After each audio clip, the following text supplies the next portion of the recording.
दुनिया का सबसे बड़ा लोकतांत्रिक देश माने जाने वाला भारत और इस भारत में लोकतंत्र का सबसे बड़ा महापर्व जो है चल रहा है लोकसभा चुनाव। और इस दौरान किस तरीके से लोकतंत्र की हत्या की जा रही है उसकी सीधी तस्वीर जो है आज सोशल मीडिया पर वायरल है। आज की सबसे बड़ी खबर अगर आपको बता दें, प्रधानमंत्री नरेंद्र मोदी ने वाराणसी से अपना नामांकन दाखिल कर दिया है। लेकिन इसके साथ एक और बड़ी खबर है, उनके अलावा किसी और को नामांकन दाखिल करने ही नहीं दिया जा रहा है जो उन्हें कांटे की टक्कर दे सकते हैं। जी हां, श्याम रंगीला को नामांकन करने से रोक दिया गया है और वो बार बार रिक्वेस्ट कर रहे हैं, फोन कर रहे हैं, मेल कर रहे हैं और रिक्वेस्ट कर रहे हैं कि मेरा नामांकन ले लो, कुछ ही समय बचा है नामांकन के लिए, आज आखिरी तारीख है, प्लीज मेरा नामांकन ले लो। लेकिन उनकी सुनवाई ही नहीं हो रही है। आखिर डर किस बात का है? नमस्कार, मैं ब्यूटी गिरी और आप देख रहे हैं नेशनल दस्तक।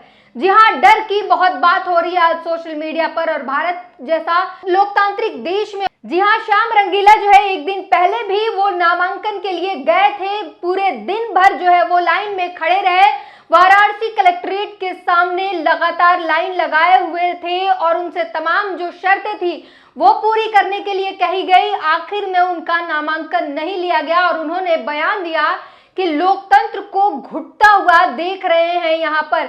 और सबसे बड़ा सवाल ये उठ रहा है कि आखिर उन्हें नामांकन से रोका क्यों जा रहा है। तो आपको बता दें कि कुछ ही समय पहले जब उन्होंने कहा था कि मैं बनारस से चुनाव लड़ूंगा, नरेंद्र मोदी को टक्कर दूंगा, तब उनकी बातों को मजाक में लिया गया। बाद में उन्होंने इंटरव्यू के दौरान कहा कि मैं मजाक नहीं कर रहा, मैं सच में चुनाव लड़ूंगा। जो खरीद फरोख्त जो हो रही है, नामांकन वापस ले लेने वाली, जैसा कि सूरत और इंदौर में हुआ था, उन्होंने इस घटना का जिक्र करते हुए कहा कि वो वाली घटना का कम से कम एग्जाम्पल नहीं दिया जाएगा। मैं नहीं बिकने वाला हूं, नामांकन वापस नहीं लूंगा और इसीलिए चुनाव मेरा लड़ना जरूरी है। और शायद इसीलिए सोशल मीडिया पर तमाम लोग जो है वो कयास लगा रहे हैं कि कहीं ना कहीं इसी डर से नरेंद्र मोदी जो है डर गए हैं, पूरी भाजपा की जो टीम है वो डर गई है, क्योंकि श्याम रंगीला ने पहले ही ये क्लियर कर दिया था कि सूरत और इंदौर जैसे हालात नहीं होने देंगे। और जिस तरीके से जनता ने अपना मन बनाया है और जो सवाल जनता अब ग्राउंड लेवल पर कर रही है, शिक्षा, रोजगार, बेरोजगारी और तमाम चीजें, स्वास्थ्य और महंगाई की जो बातें उठाई जा रही है, और जिस तरीके से बनारस के कॉलेज में जो रेप कांड हुआ और उसके बाद तमाम जो उत्तर प्रदेश की घटनाएं आई, कभी पत्रकार को पीट दिया जाता है रैली में, तो कभी पर्चा जो है वोट साइकिल पर दिया जाता है, पर्चा जो है बीजेपी का निकल कर आता है। चौथे चरण के चुनाव में आपने देखा और इलेक्शन कमीशन को श्रद्धांजलि दी जा रही है। उसके बाद ये होना, लोग बता रहे हैं, विशेषज्ञ जो समझते हैं, राजनीतिज्ञ जो है वो साफ कह रहे हैं कि प्रधानमंत्री नरेंद्र मोदी की सीट जो है, बनारस की सीट, उन्हें खतरे में दिखाई दे रही है और इसी वजह से किसी भी ऐसे कैंडिडेट को खड़ा नहीं करने दिया जा रहा है। उनका नामांकन इसीलिए रिजेक्ट कर दिया जा रहा है ताकि प्रधानमंत्री की सीट पर किसी भी तरीके से जो विरोध का जो है वो खतरा ना मंडराए और वो निर्विरोध जीतना चाहते हैं, क्योंकि उनके सीट पर उन्हें ही खतरा दिखाई दे रहा है और नामांकन सिर्फ उन्हीं का लिया जा रहा है जिनकी बिक जाने की संभावना है। ये तमाम विशेषज्ञ कह रहे हैं। सोशल मीडिया पर तमाम लोगों ने श्याम रंगीला के लिए समर्थन जताए हैं और अभी भी वो लगातार संघर्ष कर रहे हैं। क्या कुछ उन्होंने सोशल मीडिया पर अपडेट दिया है वो जरा आपको सुना दे एक बार पढ़ के। उससे पहले एनडीटीवी ने रिपोर्ट किया है, पीएम मोदी की तीसरी बार वाराणसी से दाखिल किया नामांकन, और इसीलिए सवाल यह है कि पीएम मोदी ने तो कर लिया, बाकियों को क्यों नहीं करने दिया जा रहा है, बाकियों को क्यों रोका जा रहा है। लगातार आपको बता दें, श्याम रंगीला जो है वो 10 तारीख से लगातार कोशिश कर रहे हैं और हर बार किसी न किसी तरीके से उन्हें रोक दिया जा रहा है। उनसे पहले प्रस्तावक मांगे गए, 10 प्रस्तावक मांगे गए, वो भी ले आए। उन्होंने कहा कि मेरे पास तमाम डॉक्यूमेंट रेडी है, लेकिन मेरा नामांकन लेने को कोई तैयार नहीं है, हमें अंदर घुसने तक नहीं दिया जा रहा है। क्या कहते हैं, अगर चुनाव आयोग वाराणसी में आए सभी प्रत्याशियों के नामांकन लेकर कुछ रद्द भी कर दे तो भी यहाँ 500 लोग चुनाव में खड़े दिखाई दे सकते हैं, ये मेरी गारंटी है। लेकिन यहाँ उन्हीं का नामांकन लिया जा रहा है जिनका वो लेना चाहते हैं। इतनी शिकायतों के बाद भी अगर हमारा नामांकन नहीं होता है तो ये चिंता की बात है।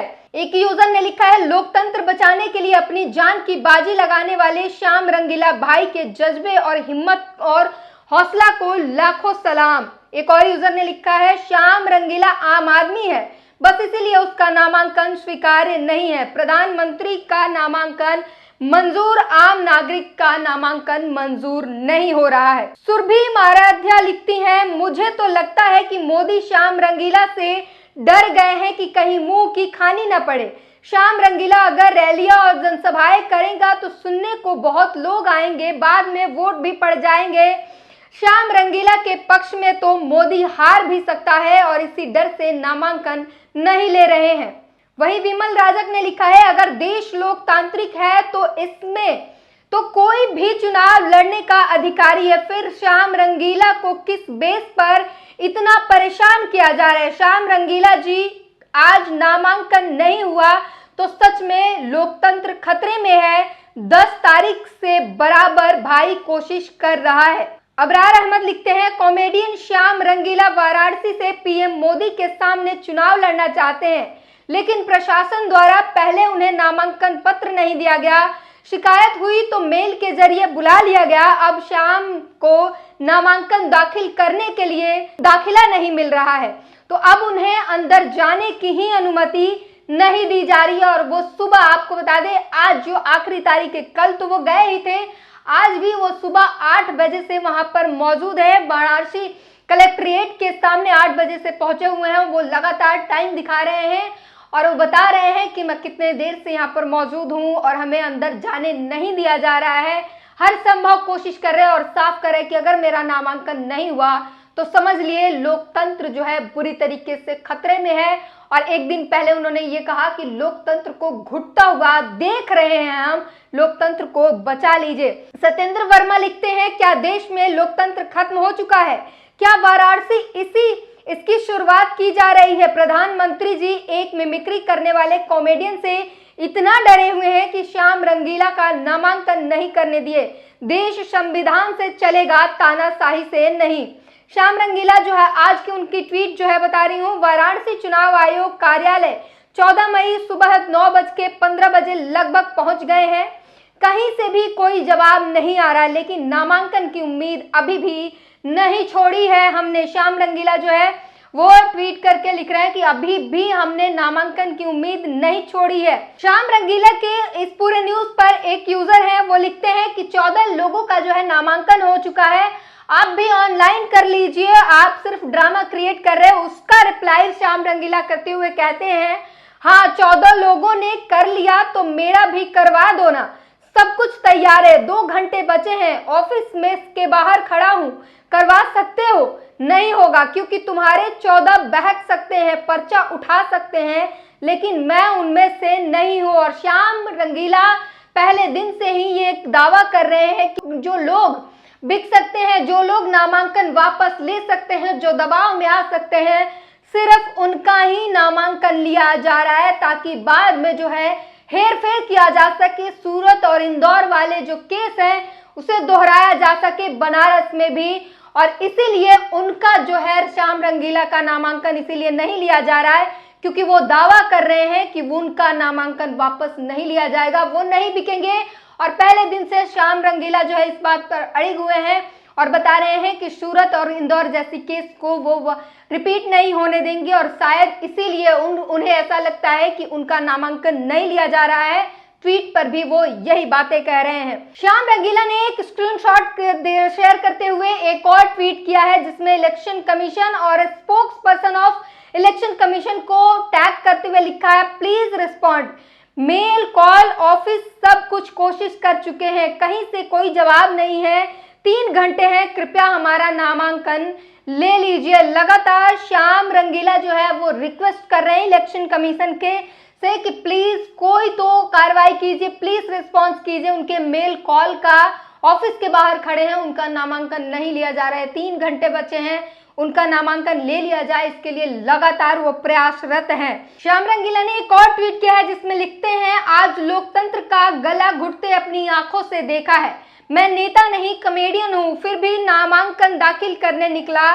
सोचा जो होगा देखा जाएगा, लेकिन ये जो हो रहा है ना तो सोचा था ना देखा जा रहा है। प्रस्तावक भी है, फॉर्म भी भरा हुआ है, बस कोई लेने को तैयार नहीं है। कल फिर कोशिश करेंगे। आपको बता दें ये कल जब श्याम रंगीला जो है लाइन में लगे हुए थे और 3 बजे तक वो लगातार लाइन में लगे रहे, उस दौरान उन्होंने कहा कि लोकतंत्र का गला घुटता हुआ हम देख रहे हैं और कल फिर कोशिश करेंगे। आज उन्होंने फिर कोशिश की, लेकिन उन्हें फिर रोक दिया गया। जैकी यादव लिखते हैं, हमारे देश में लोकतंत्र है। हमारे देश के प्रधानमंत्री नरेंद्र मोदी जी वैश्विक मंच पर खड़े होकर बड़े गर्व से बोलते हैं कि हमारे देश दुनिया का सबसे बड़ा लोकतंत्र है। फिर ये कथनी और करनी में फर्क कैसा? एक कलाकार श्याम रंगीला जो कि 10 तारीख से लगातार अपने नामांकन के लिए संघर्ष कर रहा है, मगर अब तक उसका नामांकन क्यों नहीं हुआ? अगर देश में लोकतंत्र है तो इसमें से कोई चुनाव लड़ने का अधिकारी है, फिर श्याम रंगीला को किस बेस पर इतना परेशान किया जा रहा है? अगर आज भी श्याम रंगीला का नामांकन नहीं होता तो सच में इस देश के लोकतंत्र के लिए आपको चिंतित होने की जरूरत है। वहीं द हिंदुस्तान ने लिखा है, श्याम रंगीला ने कहा कि इन लोगों ने पहले से तय कर रखा है कि किसका नामांकन लेना है और किसका नहीं। खास तौर से बाहर से आने वाले को फॉर्म नहीं दिया जा रहा है। पहले कहा गया कि 10 प्रस्तावक लेकर आए, अब 10 प्रस्तावक लेकर आए हैं तो हमें अंदर नहीं जाने दिया जा रहा है। जीतना लड़ना तो दूर की बात है, अब तो केवल हमारा फॉर्म ले जमा हो जाए इस बात की लड़ाई है। तो श्याम रंगीला लगातार बनारस से नरेंद्र मोदी को टक्कर देना चाहते हैं, नरेंद्र मोदी के खिलाफ चुनाव लड़ना चाहते हैं, लेकिन उन्हें चुनाव में खड़ा होने ही नहीं दिया जा रहा है, उनका फॉर्म एक्सेप्ट ही नहीं किया जा रहा है। और श्याम रंगीला कह रहे हैं कि लड़ना और जीतना तो दूर की लड़ाई है, पहले अभी लड़ाई जो चल रही है वो फॉर्म एक्सेप्ट ही नहीं की जा रही है, हमारी फॉर्म ही नहीं ली जा रही है, इस बात की लड़ाई चल रही है।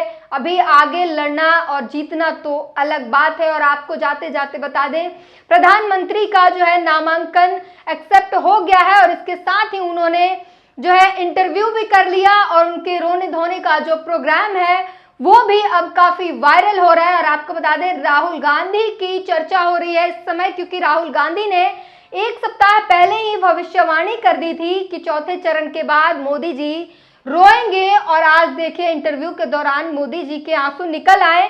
तो कही यह जा रही है कि राहुल गांधी की भविष्यवाणी हर बार सच कैसे हो जाती है। इस पूरी बातचीत पर अपनी प्रतिक्रिया जरूर दीजिए। नेशनल दस्तक की आपसे गुजारिश है कि अगर इसको बचाना चाहते हैं तो नेशनल दस्तक को सब्सक्राइब करने के लिए रेड कलर के सब्सक्राइब बटन को दबाएं, फिर बेल आइकन की घंटी दबाएं। नेशनल दस्तक को बचाने के लिए बहुत जरूरी है कि हर खबर को शेयर करें, लाइक करें, कमेंट जरूर करें।